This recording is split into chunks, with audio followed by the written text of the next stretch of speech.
Assalamualaikum warahmatullahi wabarakatuh. Anak-anak sekalian, kali ini saya kembali melanjutkan materi induksi elektromagnetik. Ini video yang ketiga. Saya ingin mengulang kembali bahwa untuk menghasilkan perubahan flux magnetik yang kemudian menghasilkan GGL dan arus listrik, kita punya tiga cara. Yang pertama adalah yang sudah saya jelaskan di video kedua, itu merubah luas kumparan. Ya, dengan tidak merubah induksi magnetnya dan tidak merubah orientasinya atau sudutnya. Jadi kemarin kita sudah mendapatkan rumus BLP kalau kumparannya tegak lurus dengan medan magnetnya. Kalau ternyata ada sudutnya berarti BLP sin theta. Kemudian yang kedua adalah kita masuk yang kedua dengan merubah orientasinya atau merubah sudutnya. Berarti di situ berarti arus arahnya berubah-ubah atau berputar. Nah, itulah yang merupakan prinsip kerja generator atau prinsip kerja dinamo sepeda. Ya, apa isinya? Isinya cuma dua. Isinya ada kumparan dan ada magnet. Jadi di pembangkit listrik itu selalu isinya kumparan yang berputar dan magnetnya diam, atau sebaliknya magnetnya yang berputar, kumparannya yang diam. Ya, jadi setiap yang menghasilkan listrik selalu seperti itu. Nah, untuk memutarnya kumparan yang memutar itu, maka perlu ada yang pakai tenaga air, tenaga angin, dan seterusnya seperti. Nah, bagaimana prinsipnya? Kita lihat dulu animasi seperti ini. Ya, ini. Ya, jadi seperti itu. Ya, ini generator arus bolak-balik atau listrik yang kita pakai di rumah kita. Jadi sebetulnya seperti ini. Dia tegangannya berubah setiap saat secara periodik. Ya, kenapa kemudian kalau kita nyalakan lampu tidak kedap-kedip sepertinya, itu karena frekuensinya tinggi. Ya, frekuensinya sampai 60 Hz, atau terjadi 60 kali perubahan kutub itu sebanyak 60 kali dalam 1 detik. Nah, biasanya kalau tegangannya turun baru terlihat akan kedap-kedip seperti ini. Nah, ini merubah sudutnya gitu ya. Jadi dengan membuat posisi magnetnya tetap, tapi kumparannya diputar, berarti di sini tidak merubah B, tidak merubah A atau luas kumparan, tapi merubah tetanya. Seperti itu. Kita lihat konsepnya.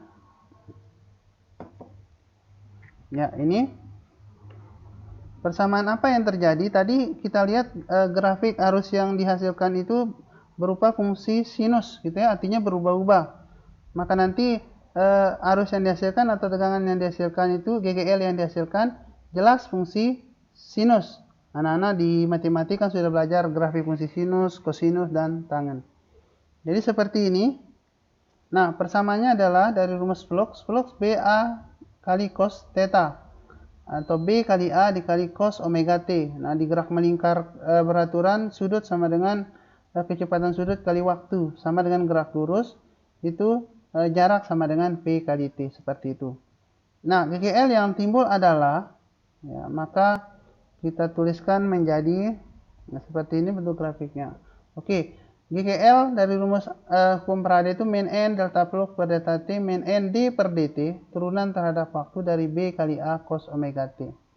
Kemudian bisa diturunkan lagi min N, turunan cos itu adalah min sin, berarti min sin atau min BA omega sin omega T. Nah, kemudian BA omeganya kita pindahkan ke depan. Berarti GGL yang muncul sebagai fungsi waktu adalah N BA omega sin omega T. Nah, ternyata fungsi sin. Nah, karena NBA omega ini adalah I maksimum, ini nilai maksimumnya itu. Jadi bergantung pada jumlah lilitannya, pada B, pada A, dan kecepatan putarannya. Itu GGL maksimum, maka bisa kita tulis GL setiap saat itu adalah fungsi sinus GGL maksimum kali sin omega T. Jadi seperti itu. Nah, ini keterangannya bisa dilihat di PowerPoint anak-anak semua. Sekali lagi, ini GGL sebagai fungsi waktu, ya, ini yang kayak grafik seperti ini. GGL maksimum, nilai maksimum ini. Kemudian kali sin omega T. Seperti itu. Nah, kita lihat contoh soalnya. Sebuah generator terdiri dari sebuah kumparan melingkar dengan jari-jari 10 cm berputar dengan kecepatan sudut 3600 rotasi per menit atau RPM di dalam medan magnet sebesar 0,5 Tesla. Pertanyaannya adalah berapakah, hitunglah jumlah lilitan kumparan agar dihasilkan GGL induksi maksimum 2,4 volt. 2,4 kilovolt. Nah, diketahui pi kuadrat sama dengan 10. Nah, ini diketahui R-nya 0,1 meter. Kemudian luasnya, ya kumparannya berbentuk melingkar, itu pi R kuadrat, pi kali 0,1 kuadrat atau 0,01 pi meter kuadrat. Kemudian kecepatan sudutnya ini bukan satuan MKS, harus dijadikan radian per sekon. Bagaimana caranya? Karena satu rotasi itu 2 pi radian, berarti dikalikan dengan 2 pi radian, dan 1 menit itu 60 sekon. Ya, RPM itu sekali lagi rotasi per menit atau putaran per menit. Jadi 3600 kali 2 pi kali 6, dibagi 60 sekon, hasilnya 120 pi radian per sekon. Kemudian besar induksi magnetnya 0,5 Tesla, dan GGL maksimum yang ingin dihasilkan adalah 2400 volt atau 2,4 kV. Dengan rumus GGL maksimum NBA omega, maka didapatkan N sama dengan GGL maksimum per B kali A kali omega, yaitu 2400 dibagi B-nya 0,5, A-nya 0,01 pi meter kuadrat, dan omeganya 120 pi radian per sekon. Ini hasilnya adalah N-nya 400 lilitan. Karena di sini ada pi kuadrat, nanti kita ganti dengan angka 10. Ya, jadi bisa dicoba gitu ya. 2400 bagi 0,5 kali 0,01 kali 120 kali 10. Ya, hasilnya 400 seperti itu. Nah, ini hasilnya 600 ya. 6 ya. Ya, ini hasilnya 6, tinggal hasilnya 400 lilitan. Oke, soal berikutnya. Ini saya ambil dari soal UN 2008-2009.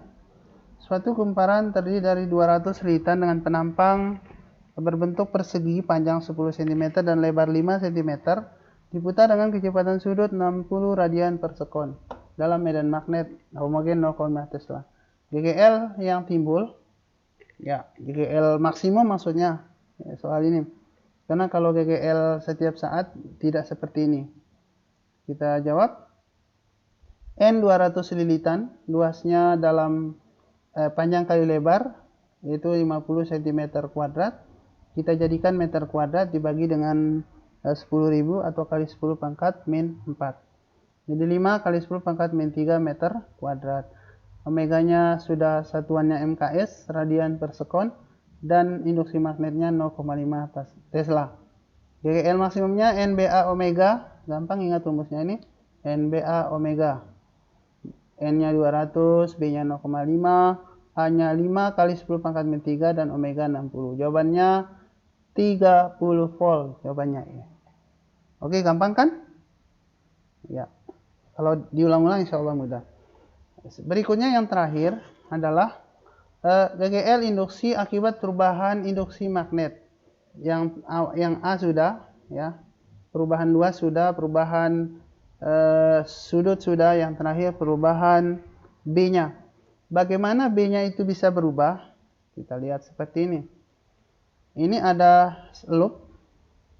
Ya, loop ini maksudnya kumparan dihubungkan dengan galvanometer. Ini ada kumparan gitu ya. Ya, kumparan kalau diberikan arus kan dia jadi magnet, menghasilkan flux magnetik. Nah, ketika saklarnya ditutup, kemudian dia jadi magnet, berarti di sini akan ada garis-garis induksi magnet. Nah, saat saklarnya ditutup, muncul induksi magnet, ternyata masuk menembus kumparan Q ini. Akibatnya apa? Terjadi perubahan flux magnet yang masuk ke kumparan Q. Ingat, perubahan flux magnet itu menghasilkan arus listrik. Ini jarum galvanometernya menyimpang. Nah, itulah yang merupakan prinsip transformator atau trafo. Gitu ya. Nah, kita buka animasinya seperti ini. Coba kita tes. Saat saklarnya ditutup, C, nah, maka nanti jarum galvanometer yang dihubungkan ke ini namanya kumparan sekunder, yang kirinya primer. Ya, jadi tadi saya ulang.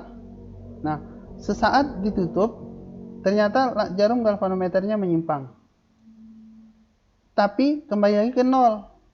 Kenapa? Karena saklarnya tetap ditutup, berarti tidak ada tidak terjadi perubahan flux magnetik di sini. Kenapa? Karena menggunakan baterai arus searah. Kemudian saat saklarnya diangkat, ya juga terjadi perubahan flux magnetik, jarum galvanometernya menyimpang. Berarti supaya terus-menerus dihasilkan arus di sini di kumparan sekundernya, berarti harus dihasilkan arus yang berubah-ubah. Apa itu arus yang berubah-ubah? Ya, berarti arus yang dihasilkan oleh generator tadi, arus dan tegangan listrik bolak-balik. Itu makanya trafo itu tidak bisa menaikkan atau menurunkan tegangan arus searah yang sumbernya menggunakan aki atau baterai. Jadi dia tetap hanya bisa menaikkan atau menurunkan tegangan arus bolak-balik. Nah, seperti ini. Ya, saat ditutup ini kan di sebelah kiri itu muncul flux magnetik, kemudian diteruskan ke kumparan sekunder, dan itu bisa sama besar atau bisa juga berkurang, ya tergantung efisiensi trafonya. Seperti itu.